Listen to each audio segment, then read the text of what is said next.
জয়সূত্ৰপাতটো সেনেকৈ বিশেষ গম পোৱা নাই মানে গম পালোঁ যে 3টা 13ত মোক মানে ইয়াৰ চকৰ ল'ৰাজনে ফোন মাৰিছিলে তাৰপিছত দৌৰা দৌৰিকৈ আহিলোঁ মানে দপদপকৈ জুই জ্বলি আছে কিছু সময়ৰ পিছত মানে কি ফায়াৰ ব্ৰিগেডৰ গাড়ী আহিল এনেকৈ মোটামুটি 2-2.5 ঘণ্টা তেওঁলোকে বহুত কষ্টৰ ফলত জুইটো নুমালে আৰু পিছত মানে চাটাৰ খুলিব পৰা নাছিলোঁ চাটাৰ খুলি দেখিলোঁ যে ভিতৰত একোৱেই নাই গোটেই পুৰি চাই হৈ গৈছে মোটামুটি 6-7 লাখ টকাৰ মিনিমাম মাল আছিলে আৰু বাকী বস্তুটো বেছিয়ে হ'ব এখন দোকানত টোটেল কেইখন দোকান টোটেল 4খন দোকান পুৰা গৈছে পুৰা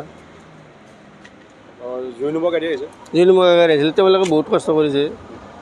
পুৱতি নিশা সংঘটিত হৈছে পুৱতি নিশা মানে 3টা 13ত মানে গম পালোঁ মোটামুটি 3:30 মানত জুই নুমুৱা গাড়ী আহিছিলে আৰু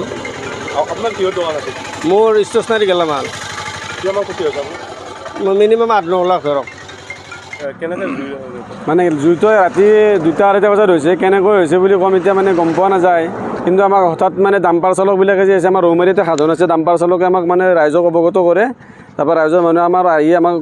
টোপনিৰ পৰা জগাই আমি আহি কেনে একেলগে জুইখিনি অলপ অগ্নিনিৰ্বাপক বাহিনীও বহুত সহায় কৰিছে সিহঁতক লগে লগে আহি গৈছে ফায়াৰ ব্ৰিগেডৰ মানুহখিনি গোটেইখিনি আহি এনেকৈ জুই 1 ঘণ্টা 2 ঘণ্টাৰ ভিতৰত আমাৰ সমাপ্ত হৈছে কথা হ'ল কি আমাৰ দোকানীৰ আমাৰ 5খন জ্বলি একদম ভস্মীভূত হৈ গৈছে দোকানত মোটামুটি 50-60 লাখ টকাৰ অধিক হ'ব বেছিহে হ'ব কম নহয় মোটামুটি আমাৰ ক্ষতিপূৰণ হৈছে ইমান গতিকে আমাৰ স্থানীয় বিধায়ক তথা মুখ্যমন্ত্ৰী ডাঙৰীয়াক আমি টানি অনুৰোধ জনাইছোঁ যাতে আমি কমচে কম দোকানী কেইজনক যাতে ক্ষতিপূৰণটো দিয়ে তাৰ কাৰণে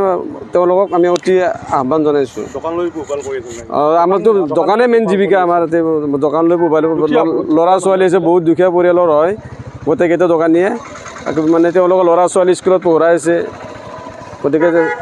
মন্ত্ৰী মহোদয়ে যাতে যিকোনো উপায়েৰে তেওঁলোকক সহায় কৰে আৰু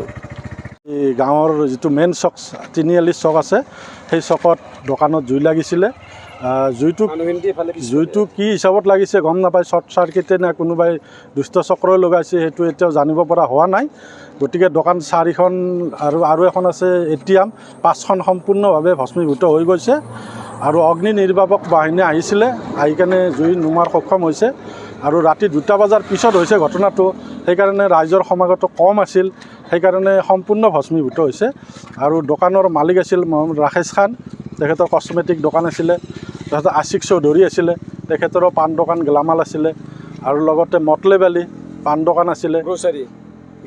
গেলামাল আছিল আৰু এখন চেলুনো আছে কাষত এটা ATM আছে ATMটো একচুৱেলি ৰানিং নাছিলে